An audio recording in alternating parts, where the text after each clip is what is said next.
ತಾಯಿ ಕಷ್ಟಪಟ್ಟು ದುಡಿದು ಮಕ್ಕಳಿಗೆ ಸರ್ಕಾರಿ ನೌಕರಿ ಕೊಡಿಸಬೇಕೆಂದು ಹಂಬಲದಲ್ಲಿ ಮಕ್ಕಳನ್ನು ದೂರದ ಊರುಗಳಿಗೆ ಓದಲು ಕಳಿಸಿದ್ದರೆ ಇವರು ಕಂಡವರ ಹೆಣ್ಣು ಮಕ್ಕಳ ಕುರಿತು ಅಸಹ್ಯ ಕೆಲಸ ಮಾಡಿ ಈಗ ಪೊಲೀಸರ ಅತಿಥಿಯಾಗಿದ್ದಾರೆ. ಹೌದು, ಧಾರವಾಡ ನಗರಕ್ಕೆ ಸರ್ಕಾರಿ ಉದ್ಯೋಗ ಪಡೆಯಲು ಸ್ಪರ್ಧಾತ್ಮಕ ಪರೀಕ್ಷೆ ಓದಲು ಹೋಗಿದ್ದ ಐನಾತಿ ಯುವಕರು ಮಾಡಿದ್ದು ವಸೂಲಿ ದಂಧೆ.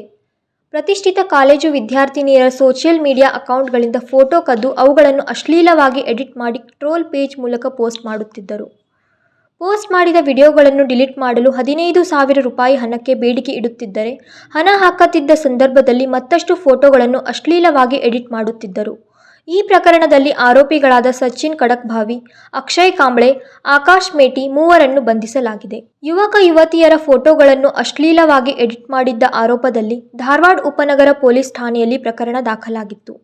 ಈ ಪ್ರಕರಣದ ಬೆನ್ನು ಬಿದ್ದ ಪೊಲೀಸರು ಬೆಳಗಾವಿ ಮೂಲದ 3 ಯುವಕರನ್ನು ಬಂಧಿಸಿದ್ದಾರೆ. ಮಕ್ಕಳಿಗೆ ಬುದ್ಧಿ ಹೇಳಬೇಕಿದ್ದ ತಂದೆಯು ಈ ಪ್ರಕರಣದಲ್ಲಿ ಭಾಗಿಯಾಗಿದ್ದು ತಿಳಿದುಬಂದಿದೆ. ಈ ಕುರಿತು ಸಚಿನ್ ಖಡಕ್ಭಾವಿ ತಂದೆಯಿಂದ ನೊಂದ ವಿದ್ಯಾರ್ಥಿಗಳಿಗೆ ಜೀವ ಬೆದರಿಕೆ ಹಾಕಲಾಗಿದೆ.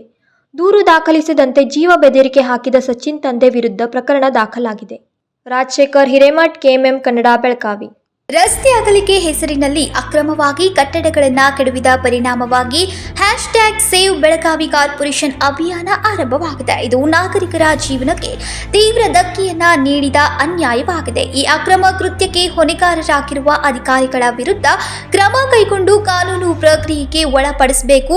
ಕೆಲ ಅಧಿಕಾರಿಗಳು ಮತ್ತು ಅವರ ರಾಜಕೀಯ ನಾಯಕರ ತಪ್ಪುಗಳ ಕಾರಣಕ್ಕೆ ಪಾವತಿಸಬೇಕಾದ ಪರಿಹಾರವನ್ನ ಸರಿಯಾದ ತೆರಿಗೆ ಪಾವತಿದಾರರ ಮೇಲೆ ಹೊರೆ ಹಾಕುವುದು ಅನ್ಯಾಯವಾಗಿದೆ. ಯಾವುದೇ ಪರಿಹಾರವನ್ನ ಕಾರ್ಪೊರೇಷನ್ ಪಾವತಿಸಿದ್ರೆ ಅದನ್ನ ಹೊಣೆಗಾರ ಅಧಿಕಾರಿಗಳಿಂದಲೇ ತಿರುವಾಯ ಮಾಡಬೇಕು.